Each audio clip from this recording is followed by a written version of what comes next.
प्यारे विद्यार्थियों, इस सत्र में हम चंद्रधर शर्मा गुलेरी द्वारा रचित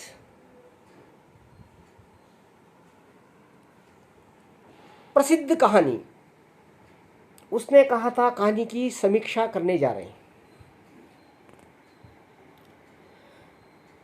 हिंदी की एक सर्वोत्तम कहानी इसको हम मान सकते हैं, क्योंकि इस एक कहानी को लिखकर चंद्रधर शर्मा गुलेरी जी हिंदी के कहानी जगत में वे अमर बन गए।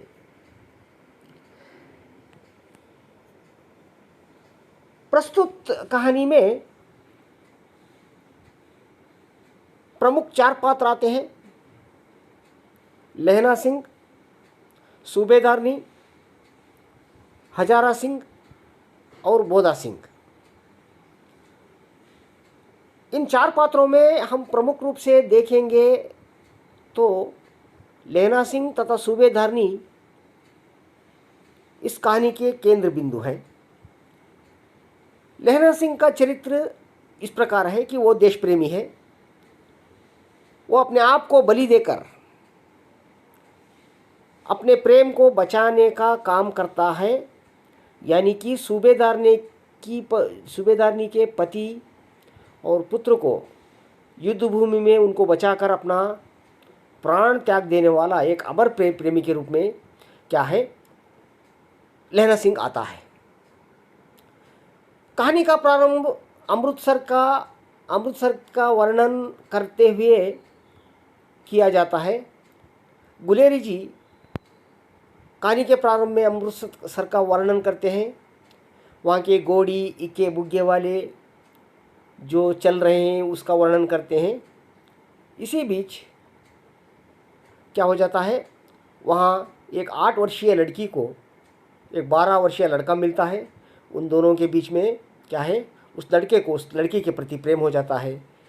बाद में उस लड़की की कुड़माई यानी एंगेजमेंट हो जाने के बाद कहानी का प्रारंभ वहाँ समाप्त होता है। कहानी 25 साल बाद आगे जाती है। तो लहना सिंह जमादार बन जाता है सेना में। वो जमादार बन के काम करने लगता है। प्रस्तुत कहानी में चंद्रधर शर्मा गुलेरी जी ने बोलचाल की भाषा का प्रयोग किया है। पंजाबी, उर्दू, फारसी की शब्दों का प्रयोग इसमें किया है। यहाँ समीक्षा में हम देखें तो प्रस्तुत कहानी में लहना सिंह जो है वो एक अमर प्रेमी के रूप में हमारे सामने आता है।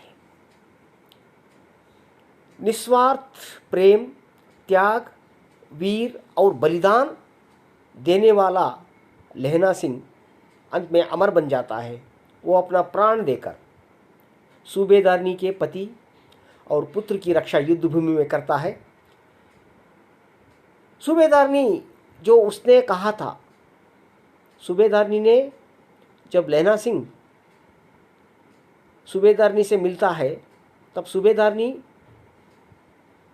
लहना सिंह से विनती करती है कि सूबेदारनी को पता चल जाने के बाद कि उस युद्ध में उसका पति तथा बेटा भी है, वहाँ लहना सिंह भी है, तो लहना सिंह से वो विनती करती है कि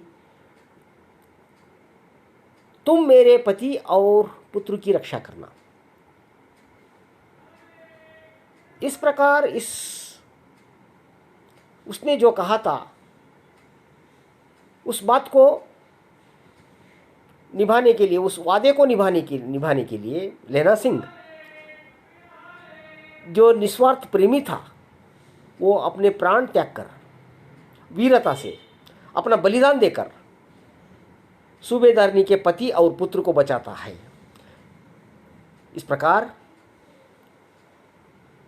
लहना सिंह एक सच्चा प्रेम व्यक्त करने वाला एक सच्चा प्रेमी के रूप में हमारे सामने आता है।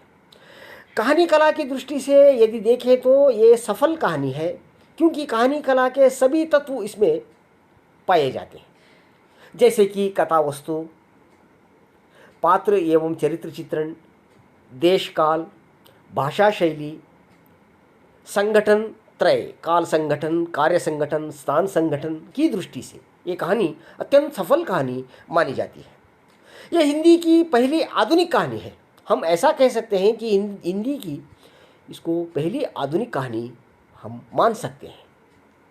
इस प्रकार यदि हम इस कहानी की समीक्षा करेंगे तो लहना सिंह और सूबेदारनी का प्रेम जो निस्वार्थ था, सूबेदारनी लहना सिंह से जो विनती करती है कि उसके पति और पुत्र की रक्षा करना, इस वादे को निभाने के लिए लहना सिंह अपना प्राण अपना प्राण देकर, अपने आप को बलि देकर सूबेदारनी के पति और पुत्र की रक्षा करता है। इस प्रकार प्रस्तुत कहानी हिंदी जगत में एक अमर कहानी बन जाती है। प्यारे विद्यार्थियों, अगले सत्र में हम इस कहानी के पात्र एवं चरित्र चित्रण के बारे में जानेंगे और वैकल्पिक प्रश्नों के बारे में हम समझेंगे और इस कहानी का पुनरावर्तन करेंगे। तब तक के लिए धन्यवाद।